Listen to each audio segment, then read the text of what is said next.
Come, sit by the fire. Let me tell you a story.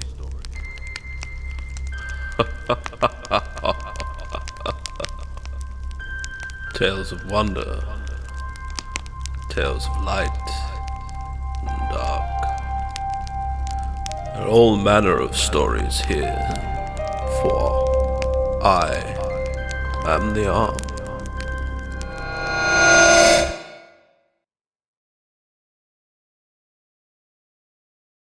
A murder of.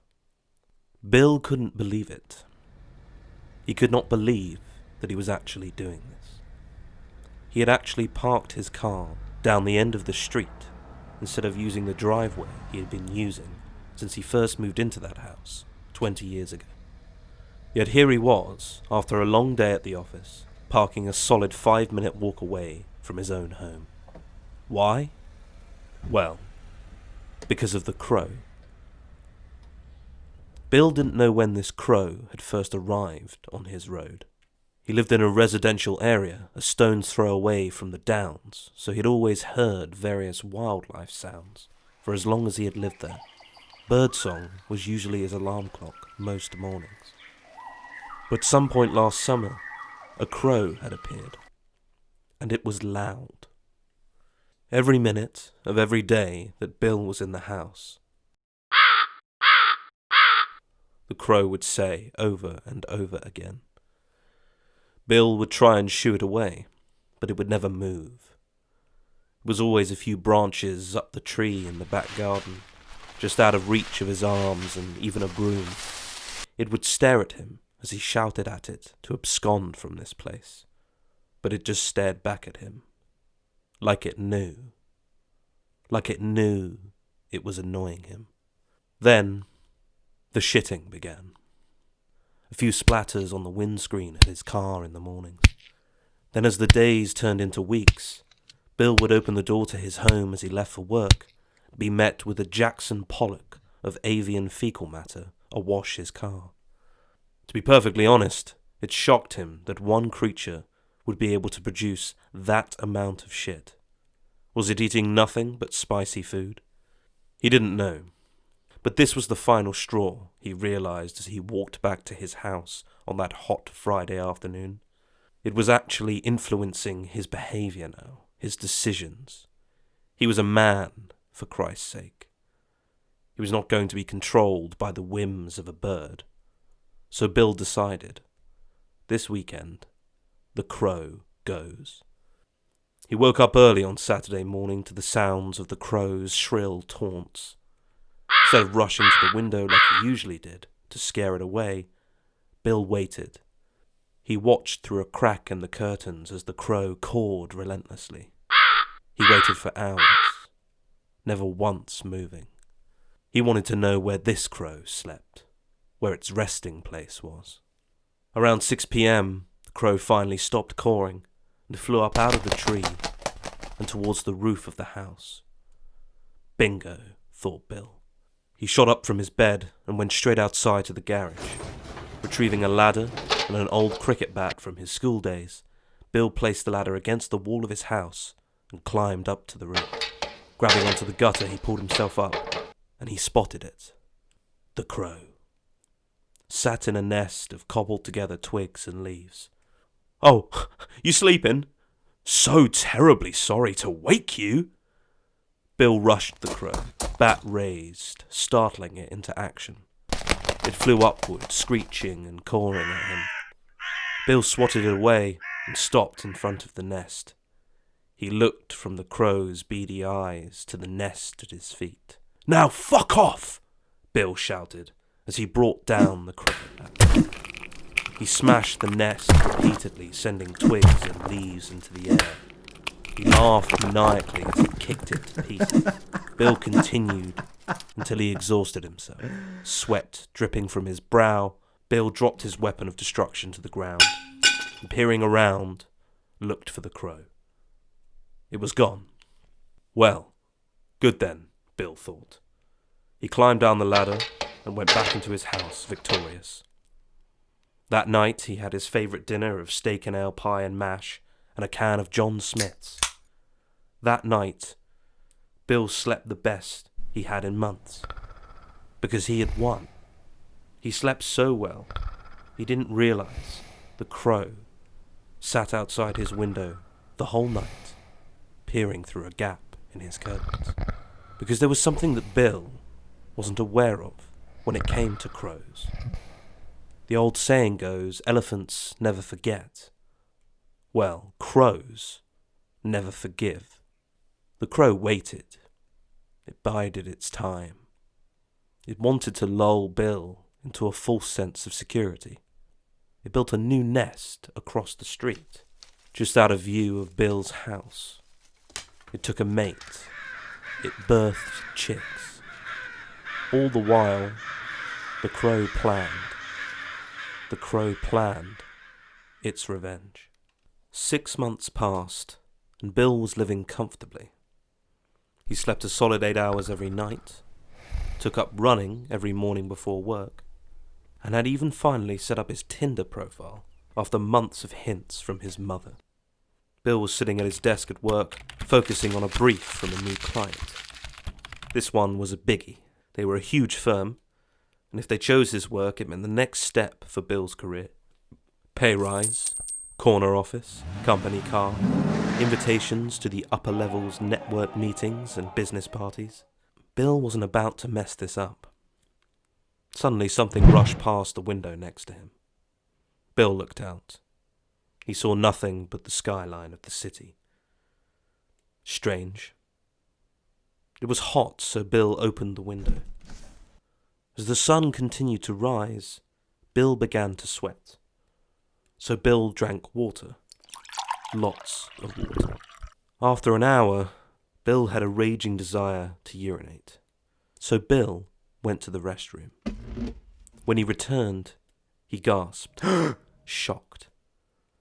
His entire desk was covered in birdshit. The keyboard was torn apart, keys scattered like birdseed. The screen pecked and cracked. But most importantly, the brief from the client was torn to shreds. It was all right, Bill thought, calming himself.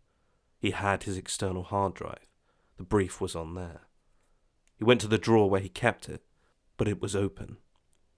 Christ no, Bill thought, wrenching the drawer open further to look inside. It was empty, bar a single item. One small twig. Bill shouted at his fellow office mates. What was this? Some fucking joke? Who trashed his desk? Where was his hard drive? The office mates didn't know what Bill was talking about. They had all been distracted by what was going on outside the windows. Bill came to the window his office mates were clumped around. Just outside the window, 3 crows flew in a perfectly choreographed dance. They soared upwards and swooped around each other in great loops. It's really cool, isn't it? One of Bill's colleagues said. Bill didn't respond. He just watched the crows. It couldn't be. Could it? That didn't look like the crow from his house that time a few months previous. That crow had an aura around it. A darkness deeper than its black feathers. Then, another crow joined the 3. All the crows stopped and faced the window. They flapped their wings in sync, and all looked at the same thing. They all looked right at Bill. Then they flew away. Bill was sent home early that day, after he had started ranting and raving about the crows at the window, and when the boss saw the state of his desk, he was politely advised to take some medical leave until he sorted himself out. It was a shame, his office mates thought as they watched Bill leave the office in a state of emotional disrepair. Pressure of the brief must have got to him. Happens to the best of us. Bill couldn't believe it. As he pulled his car into the driveway of his house, he stopped and he thought. He rushed to the garage and got the ladder and the cricket bat and climbed to the roof of his house once again. He looked for the nest. It wasn't there. No crows to be seen. Bill stopped and sat down. He was losing his mind. Crows? Pursuing him? Maybe he did need a week off. Bill laughed a little as he took a moment to compose himself. Across the street, the crows watched him. The crows watched, and they waited for nightfall. Later that night, Bill awoke to a tapping on his bedroom window. He shrugged it off.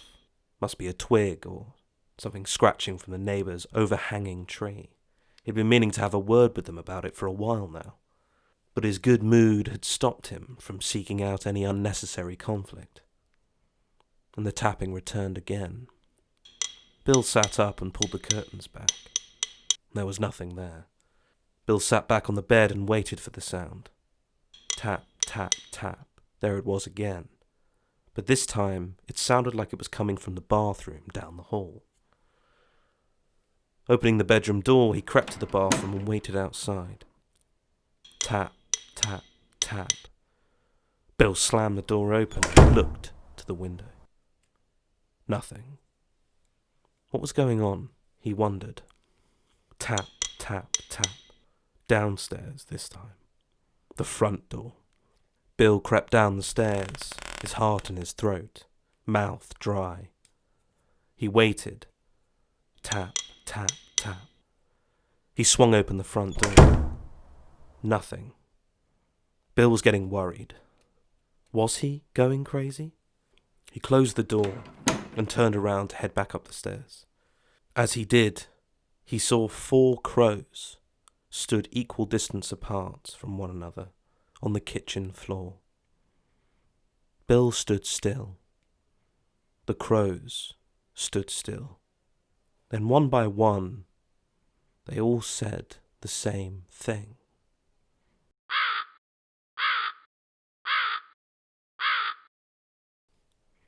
Bill ran.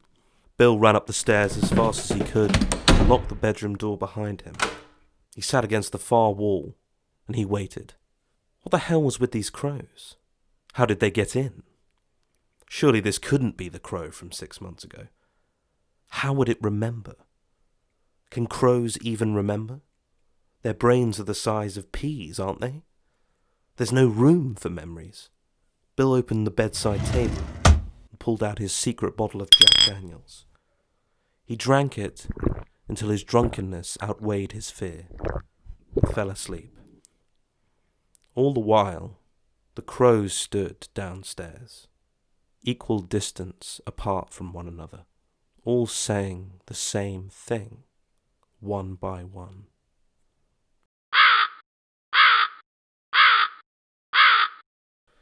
This continued for months. Bill would wake in the morning and the house would be empty, windows and doors closed. The only sign of the crows ever being there was a single twig placed outside his bedroom door.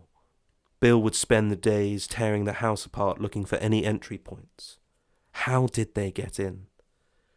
He cut down all the trees in his garden, tore up all the shrubs, mowed down the lawn, and salted the earth.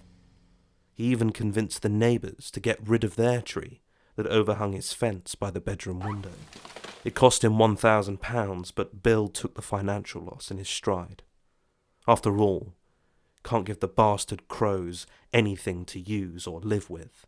If there were no trees, no vegetation, no ecosystem to support them, the crows would have to leave. Right? At night, Bill would go to sleep, praying that this night they would finally leave him at peace. But he was always awoken by the tapping. Bedroom, bathroom, front door. He would try to go to different rooms to sleep. The guest bedroom, the lounge, the kitchen. Wherever he went, the tapping followed. And surely enough, when he moved enough, he would eventually find the crows, stood equal distance apart, all saying the same thing, one by one.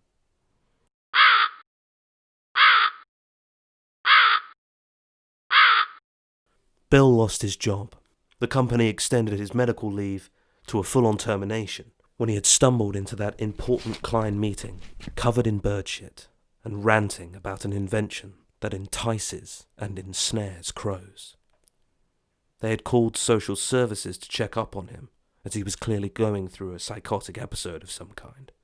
But when they called on Bill's house, they were met with silence. Bill was too scared to answer the door. He hid in the bathroom. He thought the crows had sent them. One night, it became too much. Bill knew he had to take action. This was his house. He was taking it back. He bulk ordered bug and pest bombs from the internet on a site entitled Pests Be Gone. He set them up around the house in every room save for his bedroom. When the crows arrived that night, he would set them off and listen to their dying calls as they perished around him. Bill went to bed that night happy and prepared. Later, he awoke to the tapping at his bedroom window. He jumped out of bed, ready, delirious with crow bloodlust. He rushed to the door to give them the impression he was coming out. Instead, he waited and heard the tapping at the bathroom window. Then the front door. Bill laughed as he got down on his hands and knees and grabbed the wire attached to the pest bombs dotted around the house. He tugged it, releasing the poison. Bill laughed. He laughed and he laughed. He had won. Fuck these crows. Tap, tap, tap. Bill stopped laughing and turned to the bedroom window. He slowly walked towards it and opened the curtains. All 4 crows stood on the windowsill, each of them holding something in their mouths. In the first, a piece of wire. The second, what looked like a small lock. The third, more wire. And the fourth, a key. The key to his bedroom door. Bill panicked and rushed to the door, struggling to open it. It remained shut. It was locked. Bill quickly looked down to the wire connected to the bug bombs and realized that it no longer ran out of the door into the house. Instead, it now ran up and around his bedroom door and back into the bedroom. He followed the wire to the bed and pulled up the covers to see all the pest bombs, all leaking odorless, poisonous gas. "No! No!" Bill screamed. He rushed to the window to open it, but realized the lock in the crow's mouth was the lock for the handle of the window. He was trapped. He banged on the window as the crows watched him motionless. "Please, I'm sorry, I shouldn't have destroyed your nest, but you were keeping me up. You were shitting all over my car. Please, let me out." The crows did not move. Bill clutched at his throat as the gas filled the room. He was suffocating. He rushed for the door once more, but his legs gave way from underneath him. Gas filled his lungs as he rolled onto his back, eyes filling with blood as he coughed and spluttered. As the last bit of life left him, Bill looked at the crows on the windowsill, equal distance apart from one another. One by one, they all said the same thing.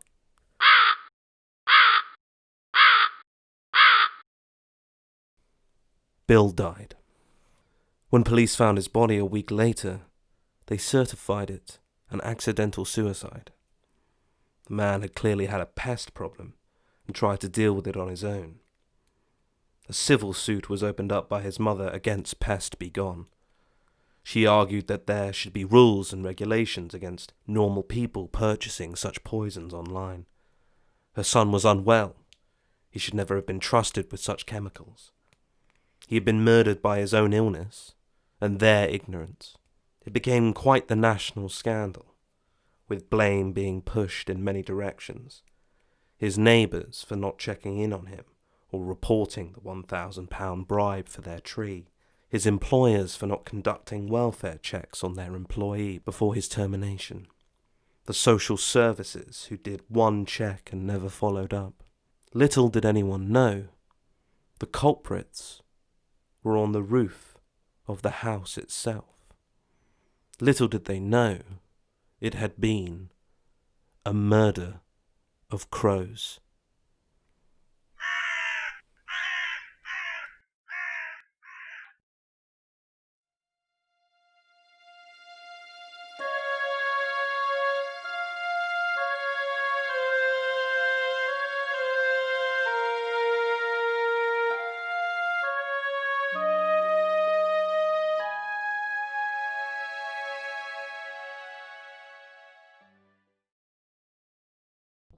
There Has to Be One by Samuel Dunton. Graham woke as the sun rose through the crack in the blinds in the window next to his bed. He had cracked the blinds himself the night before.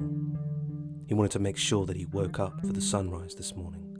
After all, it was the last one he would see on the planet, because today was humanity's last day on Earth. The year 2099 had brought widespread fear throughout the population. The year had finally arrived. The year that would bring about the destruction of the planet. Over the past century, despite repeated warnings of the havoc they were bringing to their home, somehow humanity continued on its path, like an old steam engine, unaware that every belch of smoke and step forward hastened their imminent demise, tearing up the ground for all the natural resources, poisoning the water supply of the planet, letting species after species fall one by one through greed, ineptitude, and sheer ignorance. Despite this abject cruelty to their own world, the human race had formulated a contingency plan. Since 2050, when the final end date for the planet had been announced, for the first time in human history, all governments and people banded together, not in a last-ditch attempt to save this planet, no, but to begin the terraforming and colonization of the Moon and Mars. Both locations had enough room to house the entire Earth's population. Surprisingly enough, no one would be left behind. Rich or poor, saint or sinner, all would be leaving on ships to these new worlds for the next step in human history. Tonight, as the sun set and the last ships would leave, the sun was expected to unleash a solar flare. This was normal enough. It had happened before. It had happened in 2037 and turned Hawaii into a burnt-out rock of an island. It had happened in 2076 when it boiled the English Channel like a steaming kettle. And it had happened just 5 years ago, in 2094, when the entirety of Australia was transformed from a sea of dry, orange, sun-baked desert into a barren wasteland of ash. But today was different. The combined effort of the legions of ships leaving the planet and the impending solar flare, the planet would be eradicated, but not entirely destroyed. The rock would remain, but its oceans would boil and steam, its vegetation would twist and burn, and its ice caps would melt. It would become a dead rock floating in space, a distant and deathly reminder of all the mistakes humanity had made, a reminder not to squander the gift of their new homes. Graham pondered all of this as he got up from his bed and began his daily ritual for the last time. He made a pot of coffee and while it boiled, hopped in the shower. Due to the worldwide lack of water, due to the vast amounts of untainted water being taken to Mars, he was only allowed the state-mandated daily allowance for single-occupancy households. Frankly, a dismal amount of water. Roughly 60 seconds of cleaning. No matter, Graham didn't mind. Stepping out of the shower, he went back into his bedroom and laid out his clothes for the day. His wardrobe was empty, bar the suit he was due to wear. The rest had already been packed away by his daughter the previous day, as she rushed him to get ready for today's impending escape. The suit was 30 years old to the day. He had worn it to his wedding to Catherine, his long-deceased wife. They had been married for 20 years before the plague of 2089 had taken her, along with most of her family. He admired the picture on the bedside table of them shoving wedding cake into each other's faces as he got dressed. Despite the illness, she had died peacefully. She hadn't even known she had contracted it. One night she had kissed him goodnight. The next morning she was cold beside him. Just gone. If Graham had ever been thankful for anything in his life, he was thankful for that. As he fastened his tie, he looked at himself in the mirror. He had gotten so old in the past 10 years since Catherine's death. What was once a tight, square jaw had given way to a set of jowls that hung from his chin like an umbrella buckling under the weight of rainwater. His hairline had begun creeping up his head like a retreating armed force, fleeing the encroaching forces of wrinkles on his forehead. His blue eyes, once crisp with the vibrancy of an electric life and personality, now lay murky with the passage of time and the expelling of one too many tears. He was only 65, and by all accounts, still had at least 20 good years left, based on the estimates of this new forefront of medicine being promised on Mars. He sighed, and grabbing the picture frame, he slipped out the photo and tucked it in his breast pocket before heading into the kitchen. The coffee pot bubbled and spluttered, sending out the sweet roasted smell of coffee. He poured himself a cup and took a swig. It tasted good, but nowhere near as good as the real stuff. Coffee had been one of the first crops to disappear some 40 years ago. Now it was synthetically made in some lab in Japan. Funny how all these wonder synth products all came to exist mere weeks after their forebears had died out. Graham had often wondered if they knew they could do it for so long, why not release it sooner? Then maybe there would be some reality left in the beans. Who knows? Graham wasn't a scientist. Taking his coffee, Graham headed out to his front porch and took a seat on the swinging bench Catherine had made him install a few months before her death. She had always dreamed of lazy summer evenings spent on the porch together, watching the sunset and sharing a bottle of wine. By then, however, the evenings were as hot as midday, and she never did. Graham sat and he looked around the neighborhood. The houses lay empty. Driveways, 3 of the usual mandatory Tesla premium model vehicles. Everyone else had left the day previous. No one wanted to miss their spot on the ships, despite everyone being guaranteed one. Graham looked at the houses of his now absent neighbours. There was the Roberts house, usually so loud even in the mornings with the sounds of little Carol and Bob chasing each other around the garden. There was the Bimmers across the street, usually lit up with disco lights and thumping with bass music. And there was the Finkles, usually radiating with the famed smell of Miss Finkel's synth beef pie. But not today. Today, a lone bike laid broken on the Roberts lawn. The Bimmers' windows did not shake with modulated beats, and the only smell from the Finkles was the hot aroma of burnt tarmac from their driveway already in the clutches of the morning sun. Graham's phone beeped in his pocket. Pulling it out, he inspected the screen. His daughter's stressed face appeared. Cassie, named after her mother. Graham smiled as he answered. "Morning, Cassie. You all right?" Graham asked. Yes, fine, Dad. Just trying to get the kids in the car now. David, can you just grab Sam, please?" "No, tell him he's packed all the toys he's taking. If he wants Calthaman, then he has to put one back." Graham giggled. That grandson of his never did know what he wanted. Would change his mind on a dime. "Are you getting ready to leave? The transport for your area passes by your street in 15 minutes, Dad. Don't miss it, please." Graham nodded. "Of course not, darling. I've got everything packed and ready to go. Can I see Sam and Becky?" Cassie shook her head. "Sorry, Dad, they're driving me up the wall today. You'll see them in a couple of hours at the departure depot, okay?" Graham paused, but relented. He pursued it no further. "All right, love. You just tell them that Grandad loves them, okay?" Cassie was too stressed to notice the emotion crackling in her father's throat, nodded as her husband David appeared behind her. A former military man, he always greeted Graham with rigid respect only found in those that had had it institutionally enforced within them. "Sir, how are you today? Ready to go?" Graham nodded and gave David a flimsy salute, which David responded to firmly and with sincerity. "All good to go, David. Now listen, you take care of my daughter and my grandkids, all right?" David nodded. "I sure will, sir. Right up until we see you later. And after that, also." Graham looked away for a second, composing himself. He turned back to the phone as David passed it back to Cassie. "Okay, Dad, we've got to go now, but I'll see you in a few hours, okay? Don't miss the transport." Graham nodded and smiled. "I love you, Cassie. Very much." Cassie paused and looked at the image of her father on the screen. "I love you too. I'll see you soon." Cassie ended the call, and Graham put the phone down on the floor next to him. Stifling some tears, he slammed his foot down on the phone, smashing it. Graham wouldn't be seeing his daughter, her husband and his grandchildren later. Or ever again, for that matter. Because Graham wasn't going to catch the transport. Graham wouldn't arrive at the depot. Graham wouldn't board the ship with the hundreds of thousands of people who make up his sector. He wouldn't look out the window and wave goodbye to this world as he made his way to the next. Because Graham was staying here. Graham was staying to the very end.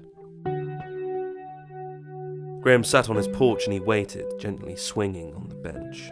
After a while, he saw the transport vehicle arrive at the end of the street. He watched a few late families scurry towards it, overloaded with bags and suitcases. He heard it honk 3 times, signalling its departure. And then he watched it leave. That was it done then. He had made his decision, and there was no going back. Graham spent the rest of the day walking the streets of his neighbourhood and surrounding areas. He visited Stark's Pond, where he had taken Catherine for many walks in their early courtship, and taught Cassie to swim as a child. Now it was just a cavernous space in the ground, an absence in the world filled only with his memories. He climbed Moss Hill behind his house and looked at the short ledge where Sam broke his arm playing wootball with a friend Graham couldn't remember the name of.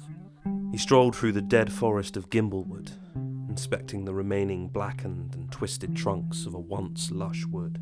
He had often played here as a boy. He even saw a deer once, long after they were supposed to have died out. No one believed him, not then or in later retellings of the story around the dinner table or at company picnics. He knew what he saw, though. He didn't think they were extinct. They were just hiding from them, maybe searching for their own way off this derelict and decimated world. As the day drew later, and the time drew nearer, Graham returned to his house and grabbed the 60-year-aged bottle of scotch Catherine had bought him for his 50th birthday. They were going to share it together on their 30th anniversary, as she had never made it to this date, so he would have it now. He sat back down on the swinging bench and poured 2 glasses. One he placed on the bench next to him, and going into his breast pocket retrieved the wedding picture. Folding it in half so as to only see Catherine's cake-covered and smiling face, he placed it next to the glass and clinked his to hers, saying, "Cheers, love. It's been a hell of a run." Graham checked his watch. 7:45 p.m. The ships were due to leave at 8 p.m. at sunset. Cassie, David, and the kids would already be on board. She was probably panicking as they began to close the doors, begging them to wait for him. It broke his heart to think of her, distressed, desperately calling his phone to a no answer. David attempting to calm her and hide her hysteria from the questioning children. But in truth it was a necessary evil. She would suffer now, but once her ship slipped the bonds of Earth and the solar flare burnt it to a crisp, she would have her answer and begin the process of starting a new life, one unencumbered with the painful memories of a world that was no longer there. Graham had to remain here. Graham felt that someone had to be here. Someone had to stay until the very end. Not for some grand and meaningful reason. Not a reason that would be written about and stored in the annals of history as the definition of nobility and sacrifice, but for a million small reasons. Graham had worked as an engineer of a drilling company for 40 years. He had constructed the small conveyor belts that connected the drill bits to the inner housing of the machines. Drills that were used to harvest the world's dwindling resources. He had contributed to its destruction. Not directly. He was never stood astride those behemoth machines, maniacally excavating the ground like a technologically advanced rabbit. It's not like if he had quit, they wouldn't have found someone else. He, like many others, had a family to support and a certain set of skills that suited him to the job. So he worked it and made peace with the decisions he had made. Over the years, when he read stories and news articles about the effects the work he did was having on the planet, he was concerned, sure. But he did not blame himself personally, because the truth is, the entire race was to blame. The companies that drilled, the companies that sold the resources, the companies that used them, the general population that refused to protest until it was too late.